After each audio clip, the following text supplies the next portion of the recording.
अथाष्टम अध्याय ब्राह्मणो वाच सुखमो राजन् स्वर्गे नरको एव च देहिनां यद् यथा दुःखं तस्मान्निच्छेत तद्बुध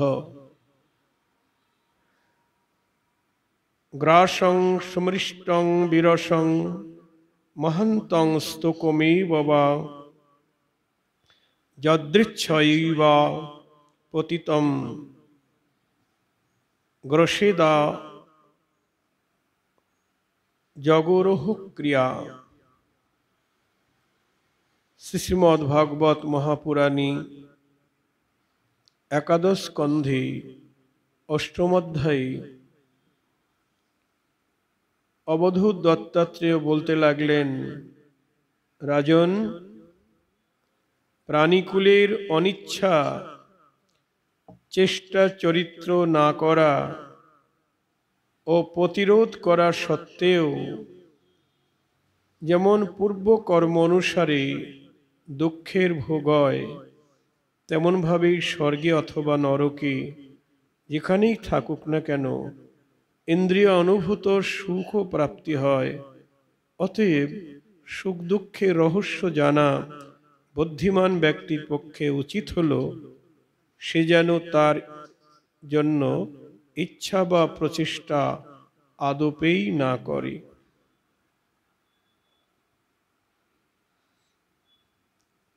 শ্রীমদ্ ভাগবত মহাপুরাণী একাদশ স্কন্ধের অষ্টম অধ্যায়ে রাজা যদুকে বললেন, অবধূত দত্তাত্রেয়, কি প্রাণীকুলের অনিচ্ছা চেষ্টা চরিত্র না করা ও প্রতিরোধ করার সত্ত্বেও যেমন পূর্ব কর্ম অনুসারে দুঃখের ভোগ হয়,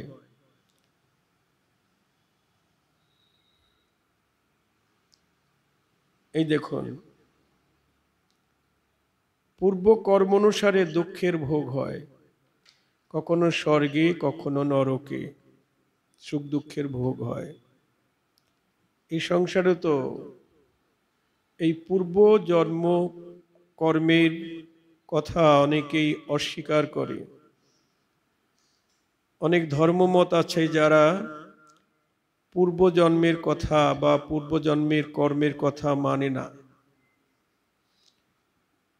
যেমন মুসলিম ধর্ম, তারা মানে না, পূর্ব জন্মের কথা মানে না।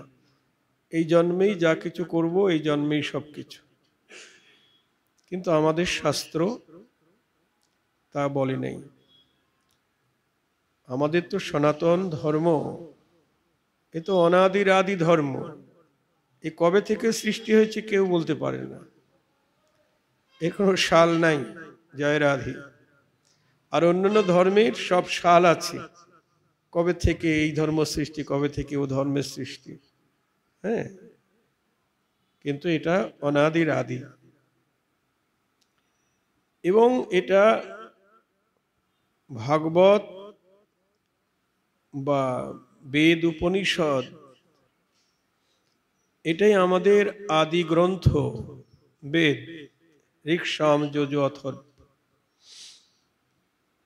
তারপর এই চারি বেদকে মন্থন করি ভাগবত রূপ অমৃত ফল তুলেছেন কে? ব্যাসদেব। সেই ভাগবত রূপ অমৃত ফল শুকমুনির মুখ হইতে পতিত হচ্ছে কোথায়?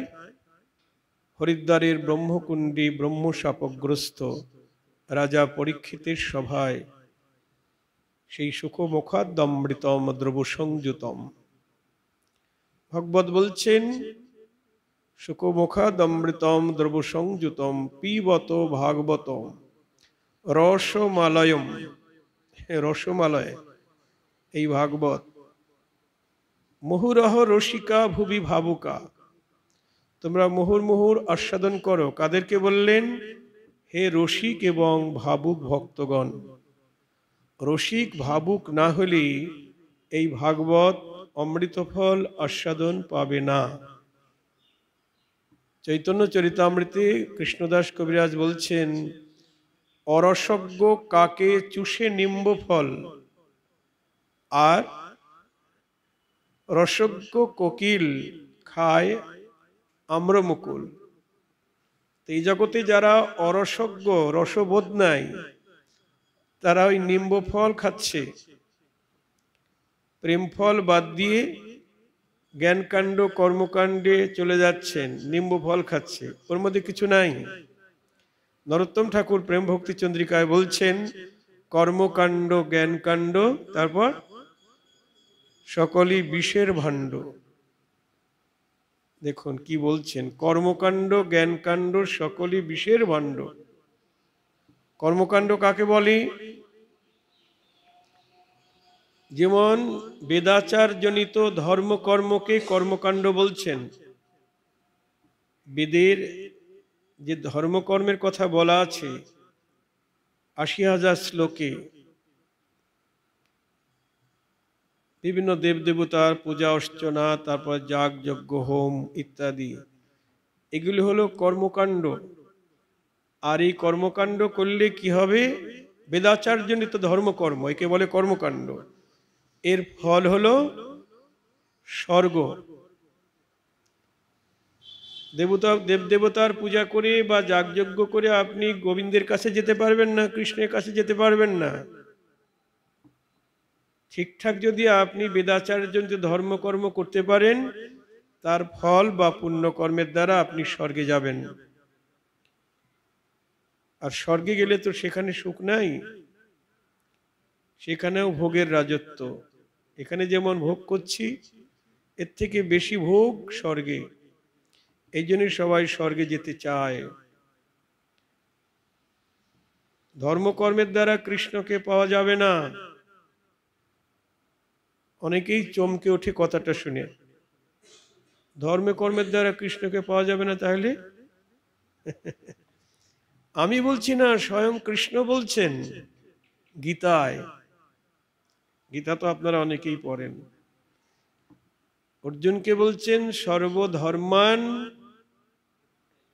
পরিত্যাজ্যম মামেকং শরণং ব্রজ, অহং ত্বাং সর্ব পাপেভ্যো মোক্ষয়িষ্যামি মা শুচো।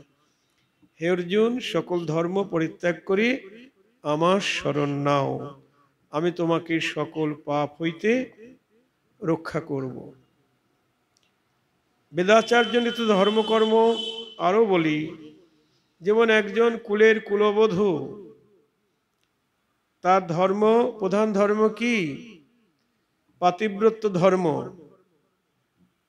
পতি, নিজের পতি ছাড়া অন্য কোনো পরপুরুষের কথা ভাবনা করা, চিন্তা করা করলে তার পাতিব্রত ধর্ম নষ্ট হয়ে যাবে। ভালোবাসা দূরের কথা, নষ্ট হয়ে যাবে। কিন্তু গোবিন্দকে যখন আপনি ভজন করবেন, তখন তো ওই পতির কথা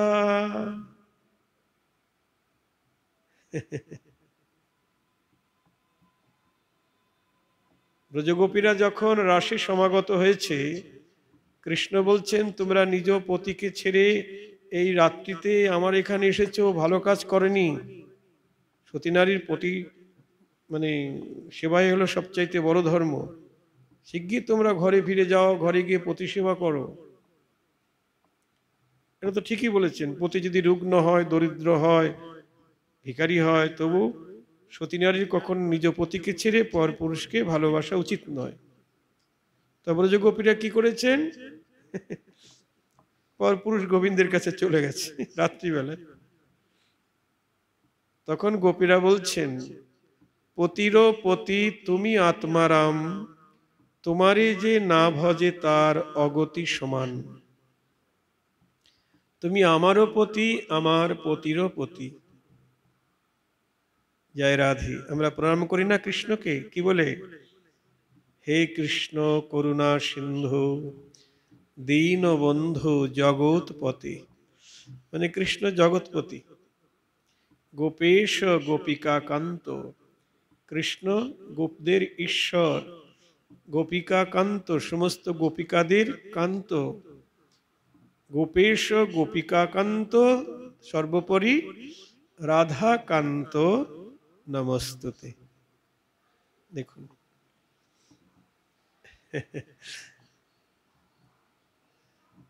তাই কৃষ্ণকে ভালোবাসাই ধর্ম, আর কৃষ্ণকে ভালো না বাসাই কি অধর্ম। এক কথায় উত্তর। আপনি ৩৩ কোটি দেবতার পূজা করলেন, কিন্তু কৃষ্ণকে ভালোবাসলেন না, অধর্ম হবে। পুরাণ বলছেন, বাসুদেবং পরিত্যাজ্যম যো অন্য দেবম উপাসতে ত্যক্তামৃতম স্বমূঢ়াত্মা ভুঙ্ক্তে হলাহলম। অর্থাৎ ভগবান বাসুদেব কৃষ্ণকে পরিত্যাগ করে যারা অন্য দেবতার পূজা আরাধনা করে, তারা অমৃতকে পরিত্যাগ করে বিষ ভক্ষণ করে। নিতাই গৌর হরি বল। দেখুন, অমৃতকে পরিত্যাগ করে বিষ খায় যারা কৃষ্ণকে বাদ দিয়ে অন্য দেবতার পূজা করে। আমি বলছি না, শাস্ত্র বলছেন। আমাদের তো সময় কম, সময় মানে আমাদের পরমায়ু খুব কম। কার কতটুকু পরমায়ু আছে আমরা কেউ বলতে পারি না, কেউ পারি না। একমাত্র সেই বলতে পারে যে হিসাব রক্ষক, ভিতরে বসে সব হিসাব কষছে।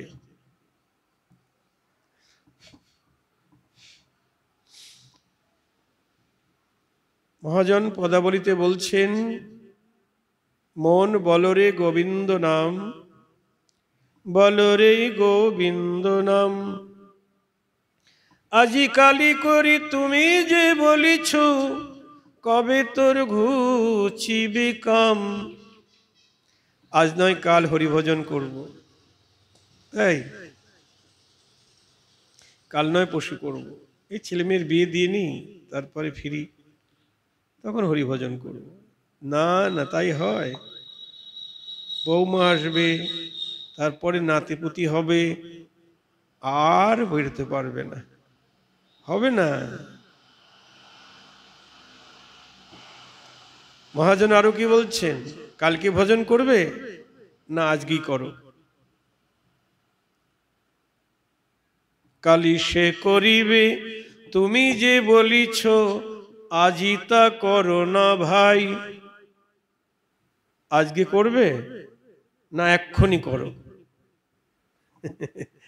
কেমন ভাবে শিক্ষা দিচ্ছেন, আজি যা করিবে তা করো এখনই। কেন না কি জানি কখনো যাই। নিতাই গৌর হরি বল। এ নিঃশ্বাসের তো বিশ্বাস নাই গো, কখন জানি উড়ে পালায় এই দেহ পিঞ্জর ফাঁকি দিয়ে। কখনো স্ট্রোক হয়ে যাবে বলা যায়?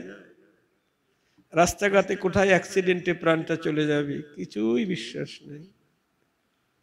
তাই মহাজন বলছেন, আজকে করবে না এক্ষুনি করো, কি জানি কখনো যাই।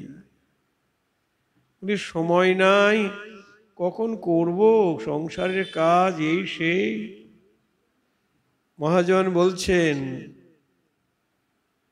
তোমার সময় নাই? সারা দিন রজনী আবোল তাবোল পচালো পারিতে পারো, তাহার ভিতরে কখনো কেন কি গোবিন্দ বলিতে নারো। নিতাই গৌর হরি বল। এই পাশেই স্কুল আছে, সারদা স্কুল। তা বাচ্চাগুলি স্কুলে দিয়ে মায়েরা এখানে এসে বসে, আর কিসির মিছিল করে কত কথা বলে, একসঙ্গে মিলিত হলে জালে হয়। তোমরা মন্দিরে বসে সব গল্প করো না, এইটা পড়ো, প্রেম ভক্তি চন্দ্রিকা একটা দিলাম, এটা পড়ো আর সবাই শোনো।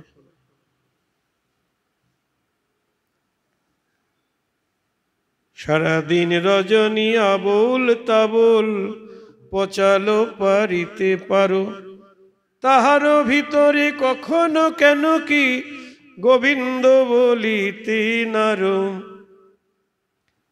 আরো বলছেন, রসনা বদন বিবর ভিতরে কেবল বলিলে হয়। রসনা মানে জিহ্বা, তোমার মুখের ভিতরেই রয়েছে, চেষ্টা করে বললেই হয়, কিন্তু বলবে না। আলস্য করিয়া নরকে যাইবে, বলো কার বায়ে অপচয়। ক্ষতিটা কার হবে? আলস্য করে নরকে যাবে, বলবে না। অভ্যাস তো নাই, অনাদিকাল ধরে এই মুখে আন কথাই বলি আসছি, হরি কথা বলার তো অভ্যাস নাই, হঠাৎ করে আসে না। একদিন ট্রেনের মধ্যে একজন ভিখারি বলছেন, বাবু পয়সা দেন।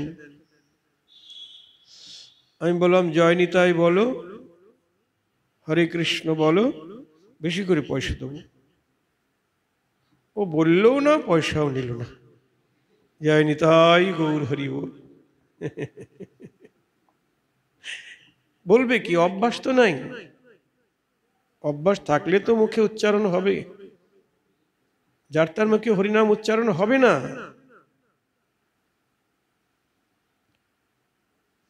যতই আপনি বলুন। নরোত্তম ঠাকুর প্রেম ভক্তি চন্দ্রিকায় বলছেন, মধ্যে মধ্যে আছে দুষ্ট, দৃষ্টি করি হয় রুষ্ট, গুণ হই বিগুণ করি মানে, গুণকে বিগুণ করি মানে, গোবিন্দ বিমুখ জনে স্ফূর্তি নহে হেন ধনী, লৌকিক করিয়া সব জানি। এসব লৌকিক বলে মনে করে, এই কৃষ্ণ নাম তাম এসব না না। বড় বড় তথাকথিত লেখাপড়া জানা মানুষ, তারা ঈশ্বরকে মানে না। জয় রাধে। রাজনৈতিক দলের নেতারা তো মানেই না, অন্যান্য বুদ্ধিজীবীরা তারাও মানে না। একজন বলছে, এতদিন রাম নাম শুনি নাই। একটা পোস্টারে দেখলাম অনেকদিন আগে, সে একজন বিরাট মাপের মানুষ, এই জগতের বিচারী, অর্থনীতিবিদ। ওখানে লিখে দিয়েছেন, এতদিন রাম নাম শুনি নাই। তারপরে বললেন, নাতনিকে জিজ্ঞেস করলাম, ভগবানকে চিনিস? নাতনি বলল, কেন, মা কালী। তারপরে লেখা আছে সেই ভদ্রলোকের নাম।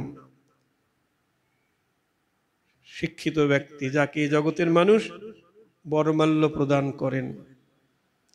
তো ভাবুন,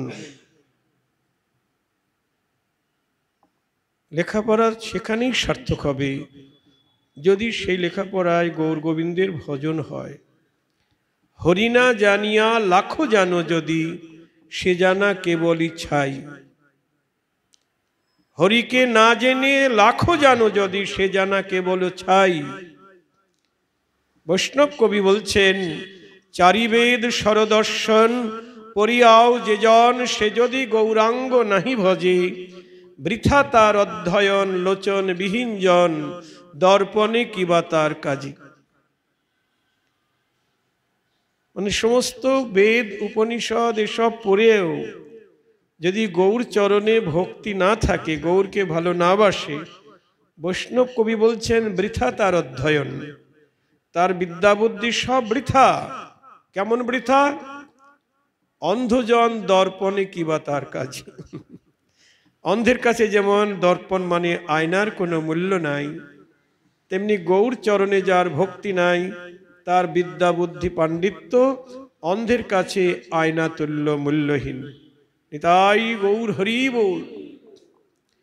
পরের লাইনে কবি বলছেন, বেদ বিদ্যা দুই কিছু নাহি জানো তো। লেখাপড়া জানে না, বেদ বিদ্যা কিছুই জানে না, সে যদি গৌরাঙ্গ চরণ করে সার, নয়নানন্দে ভনে সেই সে সকল জানি, সর্বসিদ্ধি করতলে তার। নিতাই গৌর হরি বল। কোন শাস্ত্র বিদ্যা কিচ্ছু জানা নাই, কিন্তু সে গৌর চরণকে সার করেছে। কবি বলছেন সর্বসিদ্ধি তার করতলে, তার হাতের মুঠোর মধ্যে। নিতাই গৌর হরি বল। এই জন্যে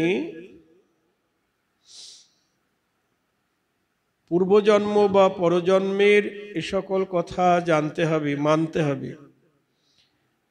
হ্যাঁ, একটা শিশু সে অন্ধ হয়ে জন্মাচ্ছে কেন? খোড়া হয়ে জন্মাচ্ছে কেন? পঙ্গু হয়ে জন্মাচ্ছে কেন? বধির মানে কানে শুনতে পায় না, বোবা, কথা বলতে পারে না, কেন এরকম জন্মাচ্ছে কেন? এ জগতের ডাক্তার বাবুরা বলবেন বাবা মায়ের অবহেলার কারণে এটা হয়েছে। কি তাই তো বলবে নাকি? না কি বলে আমি জানি না, এটাই বলবেন। হতে পারে, হতে পারে, কারণ আমি আগের জন্মে যেমন কর্ম করেছি সেই কর্ম ফল অনুসারে আমাকে ওই বাবা মায়ের কাছে আসতে হয়েছে। নিতাই গৌর হরি বল। তাই বাবা মা আমাকে অবহেলা করেছেন, আমি পঙ্গু হয়েছি, আমি অন্ধ হয়েছি না। একজন মানুষ, একজন কসাইদার গরুগুলিকে হত্যা করছে, হ্যাঁ, দেবর্ষি নারদ তিনি বেদকে বললেন তুমি এই যে পশুগুলিকে বাণবিদ্ধ করে রেখেছ, ওদেরকে একেবারে মেরে ফেলো, ওরা ছটফট করছে, কষ্ট পাচ্ছে। বলে ওই ছটফট করতে দেখলে আমার খুব আনন্দ হয়। দেবর্ষি নারদ বলছেন ওদেরকে যদি একেবারে মেরে ফেলো তাহলে তোমার পাপ কম হবে, আর এই যে আধামারা করে রেখেছো এতে তোমার পাপ বেশি হচ্ছে। বেদ বলছেন পাপ, পাপ কাকে বলে? মানে পাপ পুণ্যের কোনো জ্ঞান নাই, ও তো বেদ। বলে পাপ কাকে বলে জানো? এই যে পশুগুলিকে মারছ এতে পাপ হচ্ছে তোমার, এর ফল তোমাকে ভোগ করতে হবে। এর মরার পরে তোমাকে আবার ওই পশু হয়ে জন্মাতে হবে। তুমি মরণের পরে পশু হয়ে জন্মাবে, আর ওই পশুগুলি মানুষ হয়ে তোমাকে বারবার ওইভাবে হত্যা করবে।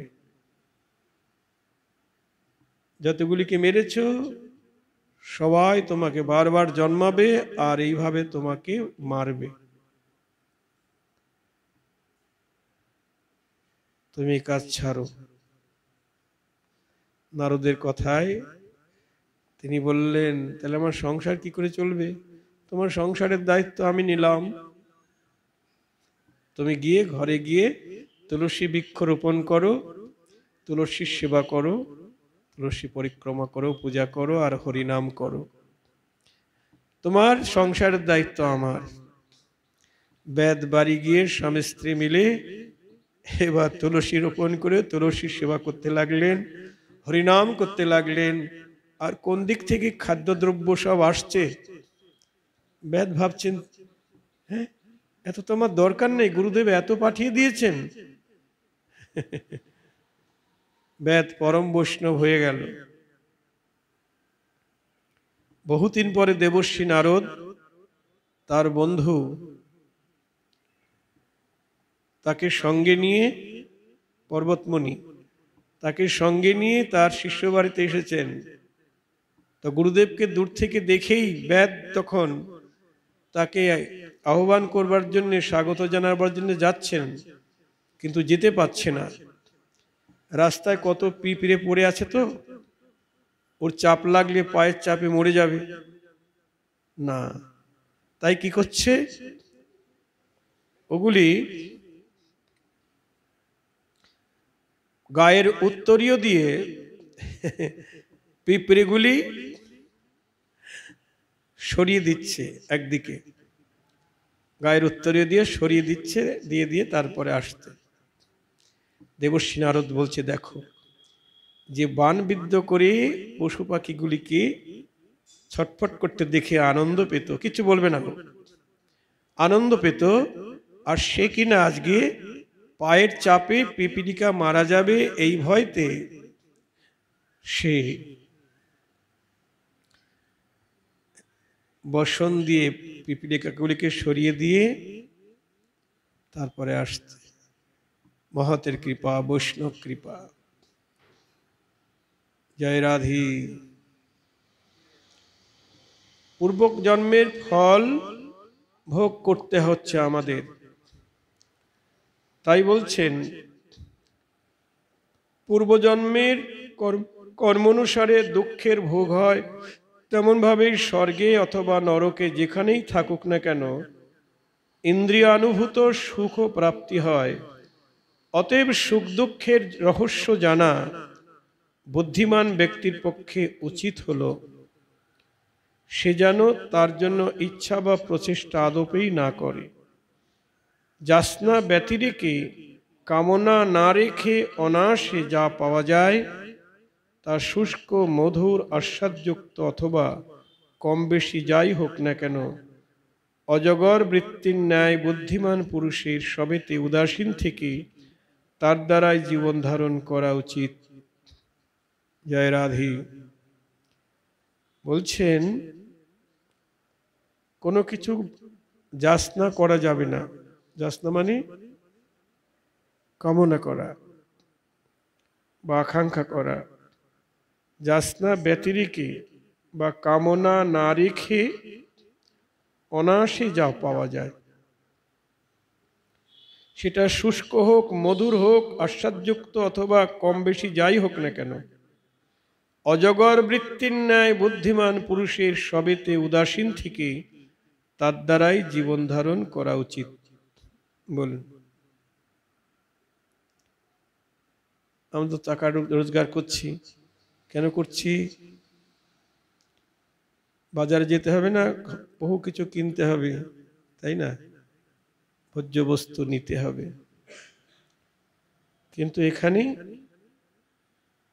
অবধূত দত্তাত্রেয় তিনি বলছেন অজগর বৃত্তির ন্যায় বুদ্ধিমান পুরুষের সবেতে উদাসীন থাকতে হবে, তার দ্বারাই জীবন ধারণ করা উচিত।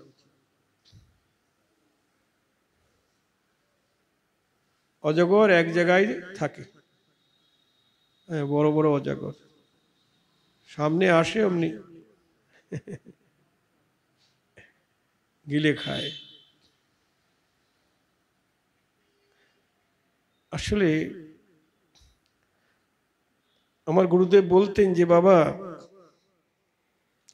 তুমি একজনকে ভালোবাসো তাহলে বনে গেলেও হাট লাগবে। তুমি যদি বনে যাও সেখানে হাট লাগবে। ওই যে কালকে না পরশুদিন আপনাদের কাছে বললাম মাধবেন্দ্র পুরীর কথা। মাধবেন্দ্র পুরী গোপীনাথের মন্দিরে গিয়ে শুনলেন এখানে ক্ষীর ভোগ হয়।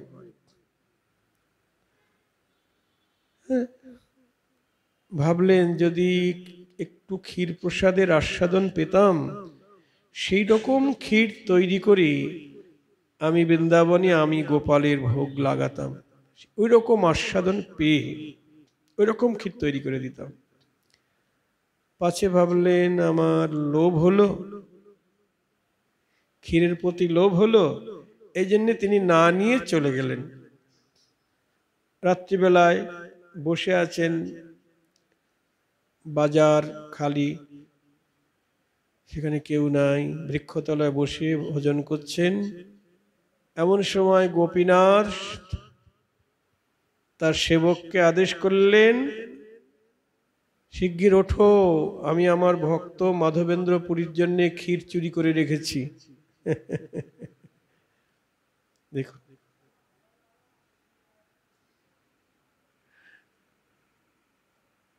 সেবক উঠে দেখে, হ্যাঁ, কৃষ্ণের আঁচলের নিচে সেই ক্ষীরের মালসা। নিয়ে গিয়ে, মাধবেন্দ্রপুরী কে আছো? বলে, না আমি। তুমি ক্ষীর প্রসাদ নিয়ে আসো নাই কেন? বলছে, পাছে লোভ হলো এই ভয়ে। তার জন্য গোপীনাথকে চোর সাজালে? এই দেখো, তোমার জন্য গোপীনাথ ক্ষীরের মালসা চুরি করে রেখেছে, এই নাও।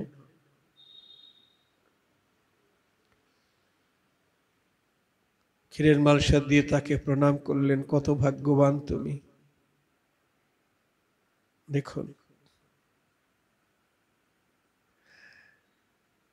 ভক্ত কখনো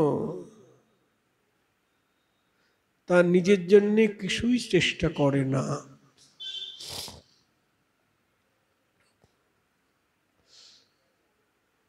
জগন্নাথ ক্ষেত্রে মাধব দাস,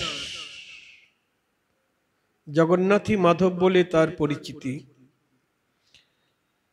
তিনি পুরীধামে সমুদ্রের কূলে একটা পর্ণকুটির নির্মাণ করে সেখানে ভজন করেন। তা সেদিন সারাদিন তার কিছু খাওয়া হয়নি। রাত্রিবেলায় জগন্নাথ লক্ষ্মীকে বলছেন, এই সোনার থালে করে আমার প্রসাদ ওই মাধবকে দিয়ে এসো। লক্ষ্মী রাত্রিবেলায় স্বর্ণ থালে প্রসাদ নিয়ে ডাকছে, মাধব আছো? মাধব, মাধব নারী কণ্ঠ, হ্যাঁ, তোমার জন্য জগন্নাথ প্রসাদ পাঠিয়ে দিয়েছে, এই নাও।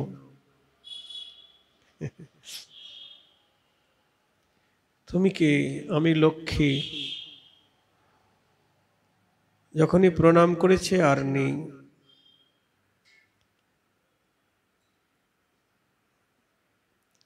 মাধব পরমানন্দে সেই প্রসাদ পেলেন, থালাটা রেখে দিয়েছেন এক কোণে।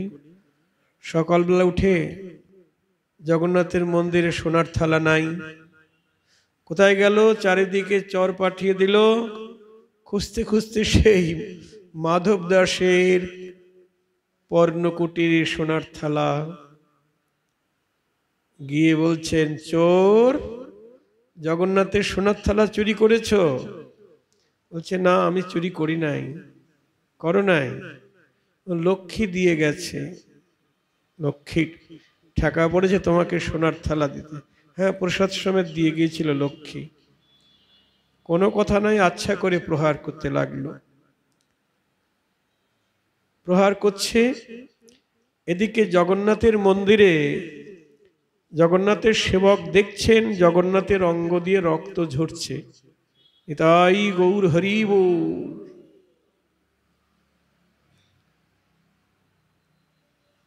প্রভু, তোমার অঙ্গে রক্ত? প্রভু বলছেন, আমার মাধবের অঙ্গে ওরা প্রহার করছে, নিষেধ করো ওদেরকে প্রহার করতে। ও আমার থালা চুরি করে নাই, আমি লক্ষ্মীকে দিয়ে পাঠিয়ে দিয়েছিলাম সোনার থালায় অন্ন ব্যঞ্জন। বলুন, তিনি কি চেয়েছেন? সবসময় প্রভুর চিন্তা নিয়ে আছেন, এসে যাচ্ছে সব। আমরা খাস বাংলাটা কথা বলি, যে খায় চিনি যোগায় চিন্তামণি, নাকি একটা কথা আছে। আমি মাতৃগর্ভে থাকাকালীনই মায়ের বুকে আমার জন্য দুগ্ধ রেখে দিয়েছেন। বাহ! গাভীর বাচ্চা হবে, বাচ্চা হওয়ার সঙ্গে সঙ্গে খাবার খুঁজছে, মা বাটের দুগ্ধ দান করছেন। তাহলে বলুন,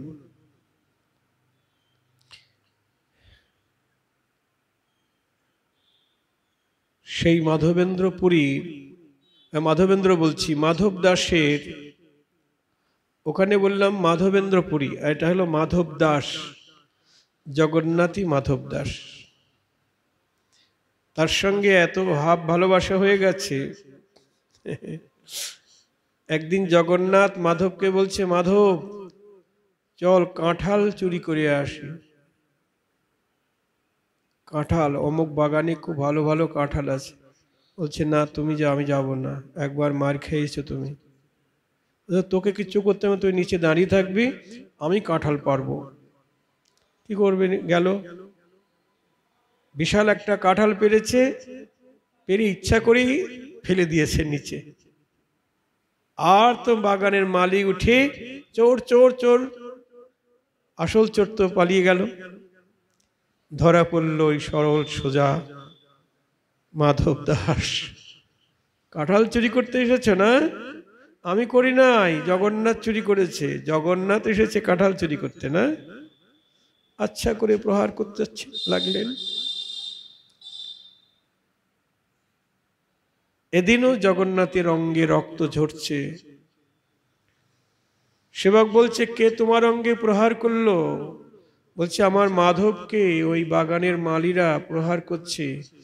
আমি কাঁঠাল চুরি করতে গিয়েছিলাম, মাধবকে নিয়ে কাঁঠাল ফেলে দিয়েছি, শব্দ হয়েছে, মালি আমাকে তো ধরতে পারেনি, আমি পালিয়ে এসেছি, মাধবকে ধরে ওরা মারছে, ওদের নিষেধ করো, আমি চুরি করেছি। ওদের যদি বিশ্বাস না হয়, ওদেরকে বলবে কাঁটাতারের বেড়ায় আমার উত্তরীয় ওখানে লেগে আছে, বেঁধে আছে। গিয়ে দেখে হ্যাঁ তাই। তারপরে সবাই মিলে মাধবের চরণে ক্ষমা চাইলেন। যে করে আমার আশ, তারপরে কি, তারে করি সর্বনাশ। দেখেছেন, ভক্ত হতে গেলেও তাকে কত পরীক্ষা দিতে হয় গো। আসলে ভক্তের মহিমা প্রকাশের জন্যেই ভগবানের এসব লীলা, ভক্তের মহিমা প্রকাশ করবার জন্যে। আর একদিন জগন্নাথের মন্দিরে নয়, মন্দিরের বাইরে মাধব দাস ঘুমিয়ে আছে শীতের রাত্রি।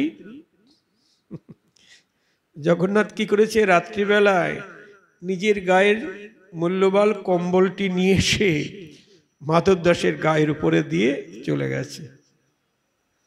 ভোরবেলার সেবক এসে দেখে জগন্নাথের কম্বল নাই। কোথায় গেল কোথায় গেল, খুঁজতে খুঁজতে দেখে মাধব দাসের গায়ের উপরে। তখন আর প্রহার করল না, কারণ সব তো জেনেই ফেলেছে এসব মাধবেরই লীলা খেলা। জগন্নাথের এক নাম তো মাধব, সেই তার বন্ধুকে এই কম্বলটা দিয়েছে কষ্ট হবে বলে। হরি বল। সেই মাধব দাসের হয়েছে কঠিন আমাশা, বৃদ্ধ হয়ে গেছে তো, একেতে বৃদ্ধ, তার উপরে কঠিন আমাশা।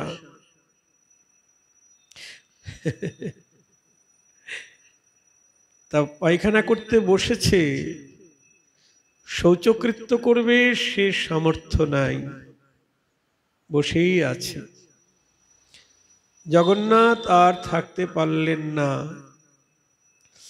জগন্নাথ তখন একটি বালকের বেশ ধরে মাধবের পিছন দিকে গিয়ে জলের ঝাড়ি হাতে নিয়ে শৌচকৃত্য করিয়ে দিতে লাগলেন। নিতাই গৌর হরি বল। দেখুন ভক্তের জন্য ভগবান কি না করেন। শৌচকৃত্য করাচ্ছেন জগন্নাথ তার ভক্তের। মাধব দাস বলছে, তুমি কে গো? আমার তো এমন কোনো বান্ধব নেই যে আমার হয়ে এই নিকৃষ্ট কাজ করতে আসবে। এ সংসারে বড় বড় আপনজন আছে, তারা এই কাজটা করবে না। কিন্তু ভগবান করছেন, তুমি কে? জগন্নাথ বলছে, আমি জগন্নাথ। তুমি তুমি এসেছো এই নিকৃষ্ট কাজ করতে? তোমাকে কি বলবে সবাই বলো তো? না, এটা ভালো কাজ করনি তুমি। আচ্ছা, আমার প্রতি যদি তোমার এতই ভালোবাসা, তো তুমি আমার ব্যাধিটা সারিয়ে দিতে, তাহলে তো তোমার এই নিকৃষ্ট কাজটা করতে হতো না। ভক্ত কখনো চায় না যে তুমি আমার ব্যাধি সারিয়ে দাও। কৃষ্ণ ভক্ত নিষ্কাম, অতীব শান্ত, তার কোনো কামনাই নেই। নিজের ব্যাধি হয়েছে, ব্যাধি সারিয়ে দাও, এসব করো, কিচ্ছু বলবে না।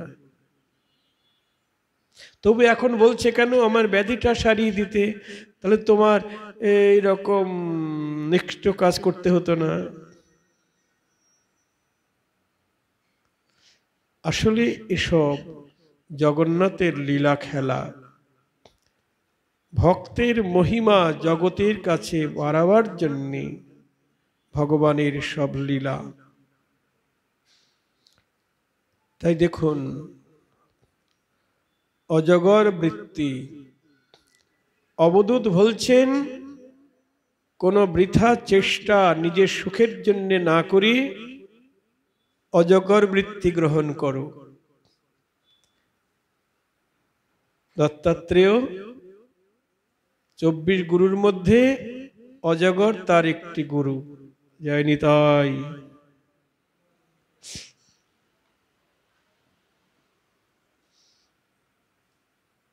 অজগর খাদ্য সমাপ্ত না হলে তার আহরণের চেষ্টা করে না, বহুদিন সে অনাহারেই কাটিয়ে দেয়।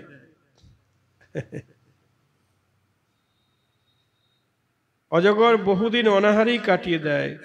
অজগর বৃত্তি ধারণ করা ব্যক্তি খাদ্যের অপ্রাপ্তিতে পারব্ধ ভোগ জ্ঞান করবে, যে আমার ক্ষুধায় অন্ন ব্যঞ্জন পাচ্ছি না কেন, এটা আমার পারব্ধ।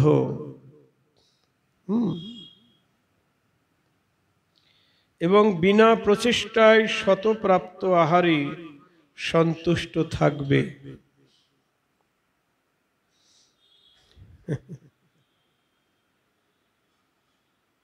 শ্রীবাস পণ্ডিতকে মহাপ্রভু জিজ্ঞাসা করেছিলেন, চৈতন্য ভাগবতে আছে, শ্রীবাস, তুমি যে বাইরেটারে কোথাও যাও না, ধনী লোক না তো শ্রীবাস, গরিব গরিব ব্রাহ্মণ, তোমার এত বড় সংসার, বাইরে কোথাও যাও না, তো তোমার এই সংসার কি করে চলবে? শ্রীবাস হাতে 3টি তালি দিলেন। মহাপ্রভু বললেন, বুঝলাম না তোমার এই হাততালির বিষয়টা। বললেন, 1 দিন 2 দিন 3 দিন, 3 দিন দেখব যদি কিছু খাদ্য না জোটে, তাহলে গঙ্গায় গিয়ে সপরিবারে ঝাঁপ দেব। নিতাই গৌর হরি বল। তখন মহাপ্রভু বলছেন, শ্রীবাস, স্বয়ং লক্ষ্মী যদি ভিক্ষা করে, তবু তোমার ঘরে কখনো দারিদ্রতা আসবে না। নিতাই গৌর হরি বল। আহা, স্বয়ং লক্ষ্মী ভিক্ষা করলেও তোমার ঘরে কখনো অভাব আসবে না। কেন আসবে? গৌর হরিকে যে সে সর্বস্ব দিয়ে ভালোবাসে, তার আঙ্গিনায় প্রতিদিন হরি সংকীর্তনে বিলাস করে। এ কি কম ভাগ্যের কথা গো? যাকে একদিন পাওয়া যায় না, এক মুহূর্তে পাওয়া যায় না। যোগী পায় না যোগ ধ্যানী, জ্ঞানী পায় না ব্রহ্মজ্ঞানী। হ্যাঁ, আর সেই প্রভু সপার্ষদ প্রতিদিন সেবা সঙ্গনী সংকীর্তনে বিলাস করেন। তাহলে সে কত ভাগ্য করেছে। পুত্র মারা গেছে অন্তঃপুরে। শ্রীবাস পণ্ডিত গিয়ে বললেন, রমণীদের কান্না বন্ধ করো, নালে গঙ্গায় ঝাঁপ দেব। শ্রীবাস পত্নী মালিনী বলছে, স্বামী ও কথা বলছো কেন? পুত্র মারা গেছে, আমি মা হয়ে কাঁদবো না? বলছে, না, কাঁদবে না। তোমাদের এই কান্নার শব্দ যদি মহাপ্রভুর কানে যায়, তাহলে আমার প্রভুর প্রেমানন্দে বিঘ্ন হবে। আর প্রভুর প্রেমানন্দে যদি বিঘ্ন হয়, এই জীবন গঙ্গায় বিসর্জন করব। এটাই গৌর হরি বল। সবাই কান্না বন্ধ করলেন। শ্রীবাস পণ্ডিত মহাপ্রভুর কাছে গিয়ে হরিনাম সংকীর্তনে যোগ দিলেন। প্রভু অন্তর্যামী, অন্তরে সব জানতে পারলেন। বললেন, শ্রীবাস, আগের মতো নিত্যে আনন্দ পাচ্ছি না। তোমার ঘরে কোনো অমঙ্গল হয়নি তো? শ্রীবাস বলছেন, অমঙ্গল? অমঙ্গল আমার ঘরে আসবে কি করে? যার নাম স্মরণ করলে জগতের সকল অমঙ্গল পালিয়ে যায়, সেই প্রভু স্বপার্শ্বদ যার আঙ্গিনায় হরি সংকীর্তনে বিলাস করছেন, তার ঘরে অমঙ্গল আসবে কি করে? এক ভক্ত বললেন, প্রভু কিছুক্ষণ আগে শ্রীবাসের পুত্র মারা গেছে।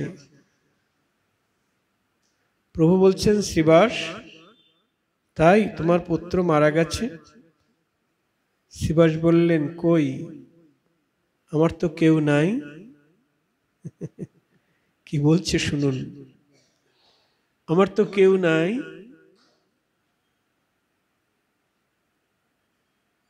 তুমি তো আমার পুত্র, তুমি আমার মাতা পিতা বন্ধু স্বামী পুত্র, তুমি তো আমার সব। তুমি ছাড়াই আমার আর কেহ নাই। তুমি আমার মাতা পিতা পুত্র স্বামী, তুমি ছাড়াই আমার আর কেহ নাই। ওহে কাঙালির ঠাকুর গৌর হরি, আমি ওই চরণে সব দিয়েছি। ওহে পতিত পাবন গৌর হরি, তুমি ছাড়াই আমার আর কেহ নাই। নিতাই গৌর হরি বল। দেখুন, যারা গৌর গোবিন্দ চরণে সর্বস্ব সঁপে দিয়েছে, হ্যাঁ গো, তারা নিজের জন্য কিছুই চেষ্টা করে না। সুখে দুঃখে অবিচল। ভালো মন্দ, কে নিন্দা করলো, কে অপবাদ দিল, কে বন্দনা করলো, কেউ নিন্দা করলেও দুঃখ নাই, আবার বন্দনা করলেও আনন্দ নাই, সমান।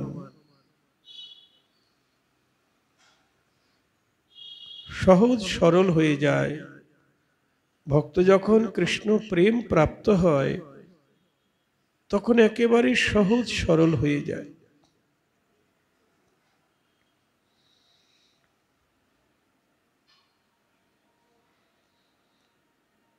শরীরের মনোবল, ইন্দ্রিয় বল এবং দেহবল থাকলে সে যেন নিশ্চেষ্ট থাকে। দেহ ইন্দ্রিয় আদিতে নিদ্রার ভাব না থাকলেও যেন নিদ্রাবস্থায় কালাতিপাত করে। দেখুন সাধকের চরিত্রটা কেমন হবে। বলছে শরীরের মনোবল আছে, ইন্দ্রিয় বলও আছে, দেহ বলও আছে, কিন্তু তবুও সে নিশ্চেষ্ট, কিছু করছে না।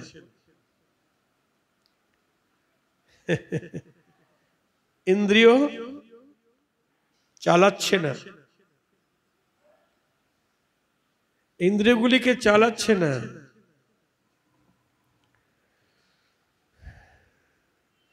চালাচ্ছে না বললে ভুল হবে।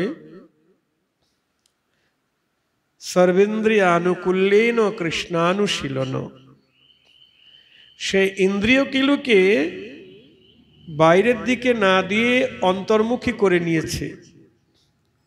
নরোত্তম ঠাকুর প্রেম ভক্তি চন্দ্রিকায় বলছেন, কাম কৃষ্ণ কামার্পণী, ক্রোধ ভক্ত দেশী জনী, লোভ সাধু সঙ্গে হরি কথায়, মদ কৃষ্ণ গুণগানী, মোহ ইষ্ট লাভবিনী, নিযুক্ত করিব যথা তথা।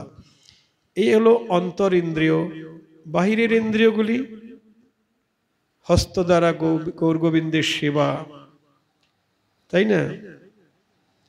পা দিয়ে কৃষ্ণ তীর্থ পর্যটন করা, সাধু সঙ্গে গমনাগমন, এইভাবে সমস্ত ইন্দ্রিয় দিয়ে কৃষ্ণ সেবা অনুশীলন করছে। কিন্তু বাইরে দেহ ইন্দ্রিয় দিয়ে কোনো কর্মই করছে না। যে কর্ম করলে বিষয়ে আবদ্ধ হতে হবে, মায়ার বন্ধনে বন্দী হতে হবে, সে কর্ম সে করে না।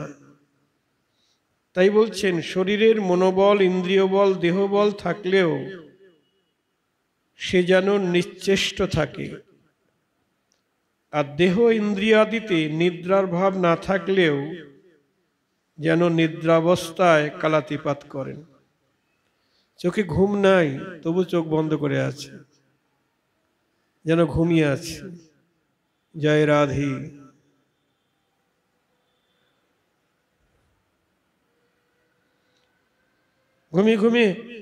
ঘুমিয়ে আছে না, চোখ বন্ধ করে আছে কেন? চোখ বন্ধ করি তার ইষ্ট দেবতাকে ধ্যান করছে। নিতাই গৌর হরি বল, লীলা স্মরণ করছে, লীলা স্মরণ।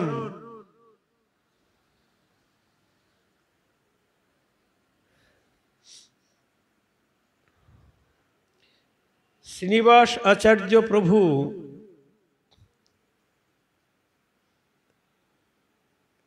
আমাদের কাটোয়া থেকে একটু দূরে জাজিগ্রাম, তার শ্রীপাঠ, শ্রীখণ্ড যেতে শ্রীনিবাস আচার্য প্রভু তিনি প্রতিদিন সকালবেলা লীলা স্মরণ করেন। তা সেই দিন লীলা স্মরণে বসেছেন, আর সারাদিন ধ্যান ভাঙছে না। সেদিন তো গেলই, রাত্রি গেল, পরের দিনও সারাদিন রাত্রি গেল, তবু তার ধ্যান ভাঙছে না। ভক্তরা ভাবছেন বুঝি প্রভু আমাদের ছেড়ে চলে গেলেন। হ্যাঁ, তখন কি হবে? এমন সময় সবাই ভাবলেন, শ্রীনিবাস আচার্য প্রভুর অন্তরঙ্গ শিষ্য রামচন্দ্র কবিরাজ, সে যদি এখন থাকতো তাহলে সব আমাদের কাছে বলতে পারত। এমন সময় রামচন্দ্র কবিরাজ এলেন। কি হয়েছে? হচ্ছে এই অবস্থা, আজ দুদিন যাবৎ প্রভুর বাহ্য জ্ঞান নাই। প্রভু কি আমাদের ছেড়ে চলে গেলেন? তুমি একটু দেখো। তখন রামচন্দ্র কবিরাজ আচার্য প্রভুর বাঁ দিকে বসলেন, ধ্যানে বসলেন। বসে তিনি চলে গেলেন। কোথায় চলে গেলেন? মানসে। গুরুদেব যেখানে গেছেন, গুরুদেব কোথায় গেছেন? বৃন্দাবনে চলে গেছেন। বৃন্দাবন লীলা স্মরণে আছেন তিনি। গিয়ে দেখেন গুরুদেব মঞ্জরী স্বরূপে যমুনার জলে পদ্মবনে কি যেন খুঁজছেন। উনিও মঞ্জরী স্বরূপে, রাধা দাসী স্বরূপে গুরুদেবের কাছে গিয়ে বললেন, সখী কি খোঁজা হচ্ছে? বললেন, রাধা মাধব সখীগণকে নিয়ে জলকেলি করছিলেন, তখন রাধারানীর নাকর বেসরটা পড়ে গেছে, আর খুঁজে পাওয়া যাচ্ছে না। তাই আমরা দাসীরা সবাই মিলে খুঁজছি। তাইলে আমি একটু দেখি, চেষ্টা করি। গুরুমঞ্জরীকে প্রণাম করি। তিনি খুঁজতে লাগলেন। খুঁজতে খুঁজতে দেখলেন পদ্মপাতার নিচে এক জায়গা আটকে আছে। এবার ওইটা খুঁজে গুরুমঞ্জরীর হাতে দিলেন। গুরুমঞ্জরী এবার তার গুরুমঞ্জরী গুণমঞ্জরীর হাতে দিলেন। গোপাল ভট্ট গোস্বামী তিনি গুণমঞ্জরী, তার হাতে দিলেন। এবার গুণমঞ্জরী রাধারানীর নাকে পরিয়ে দিলেন। রাধারানী বলছেন, কে পেয়েছে রে এই বেসরটা, কে পেয়েছে? বলল, ওই তো রামচন্দ্র কবিরাজ। তখন খুব সন্তুষ্ট হয়ে রাধারানী বললেন, তোকে কি পুরস্কার দেব? তখন নিজের অধরামৃত চর্বিত তাম্বুল বের করি দাসীর হাতে দিলেন, রামচন্দ্র কবিরাজের হাতে দিলেন। এবার গুরুদেবকে নিয়ে রামচন্দ্র কবিরাজ বাহ্য শরীরে ফিরে এলেন। তখন ভক্তরা আনন্দে হুলুধ্বনি হরিধ্বনি করতে লাগলেন, নিতাই গৌর হরি বল।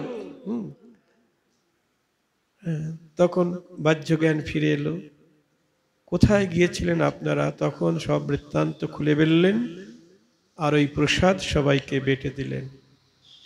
দেখুন, সাধক নয়ন মুদিত করে থাকলেও সে ঘুমিয়ে নাই, সে লীলা স্মরণে চলে গেছেন ভগবদ রাজ্যে।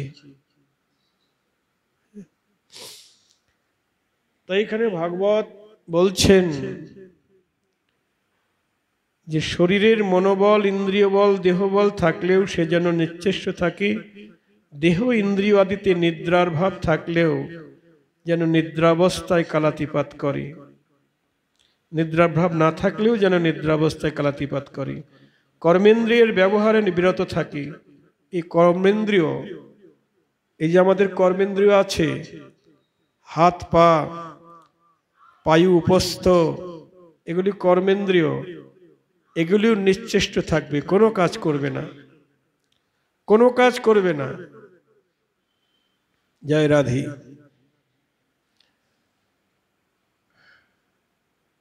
রাজন, আমি অজগর থেকে এই শিক্ষায় গ্রহণ করেছি,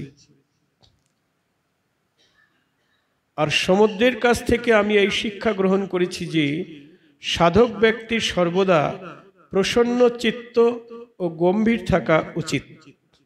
সাধক সবসময় প্রসন্ন চিত্ত থাকবে, তার চিত্ত কখনো চঞ্চল হবে না, সবসময় শান্ত। আর গম্ভীর থাকবে, তার ভাব গম্ভীর, অপার এবং অসীম হওয়া কাম্য, এবং কোনো কারণেও তার মধ্যে ক্ষোভের আগমন হওয়া ঠিক নয়। কোনো কারণে, কোনো অবস্থায় যেন ভিতরে ক্ষোভ না আসে। ক্ষোভ মানে কোনো একটা বস্তু অপ্রাপ্তি হলো, প্রাপ্তি হতে পারলাম না, এই জন্য ক্ষোভ আসছে, হায় হায় এটা পেলাম না, ওটা পেলাম না, এটা করার ইচ্ছা ছিল, প্রভু যা করছে তাই হবে। তারা প্রভুর উপরেই সব ছেড়ে দেয়, প্রভুর ইচ্ছায় যা হবার হবে। কোনো ক্ষোভ যেন আগমন যেন না হয়। সে জোয়ার ভাটা তরঙ্গরহিত শান্ত সমুদ্রবৎ থাকবে। সমুদ্রের মতো সে জোয়ার ভাটা তরঙ্গরহিত শান্ত সমুদ্রবৎ থাকবে, শান্ত সমুদ্রবৎ। দেখো, সমুদ্র বর্ষাকালে নদীতে বন্যার কারণে স্ফীত, আর গ্রীষ্মকালে সংকুচিত হয় না। তেমন ভাবেই ভগবত পরায়ণ সাধকেরও জাগতিক পদার্থ প্রাপ্তিতে উল্লসিত আর ক্ষয়ে বিষণ্ণ হওয়া উচিত নয়। নদীর জল বাড়ে কমে, কিন্তু সমুদ্র চিরদিন একভাবে থাকে। তাই বলছেন ভগবত পরায়ণ সাধকেরও জাগতিক পদার্থ প্রাপ্তিতে অত্যধিক উল্লসিত হওয়া উচিত নয়, আবার সেই পদার্থ ক্ষয় হয়ে গেল, জাগতিক বিষয়ের কথা বলছেন, যে জাগতিক বিষয়ে প্রাপ্তিতে উল্লসিত আর ক্ষয়ে বিষণ্ণ হওয়া উচিত নয়। এই জগতের বিষয় বৈভব হারিয়ে গেল, তাতে দুঃখিত হওয়া উচিত নয়। আবার অনেক বিষয় লাভ হলো, তাতেও আনন্দিত হওয়া উচিত নয়। কিন্তু জাগতিক বিষয়, এটা তো নশ্বর। জয় রাধে। কতজন কত টাকা দিচ্ছেন মঠ মন্দিরে, লক্ষ লক্ষ টাকা দিচ্ছেন, কোটি কোটি টাকা দিচ্ছেন, তাতে সাধকের আনন্দ হচ্ছে না বা দুঃখও হচ্ছে না, সেবায় লাগিয়ে দিচ্ছেন। এই যে মুরারি বাবা, কত ভক্ত কত হাজার হাজার টাকা দিয়েছেন, লক্ষ লক্ষ টাকা তিনি সেবায় লাগিয়ে দিয়েছেন।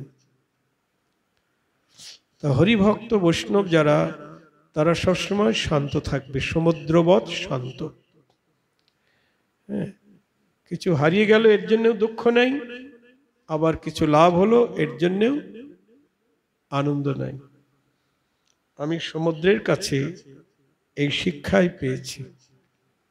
দত্তাত্রেয় তিনি মহারাজ যদুকে এই কথা বললেন। আজকে এখানেই কথার বিশ্রাম দিচ্ছি।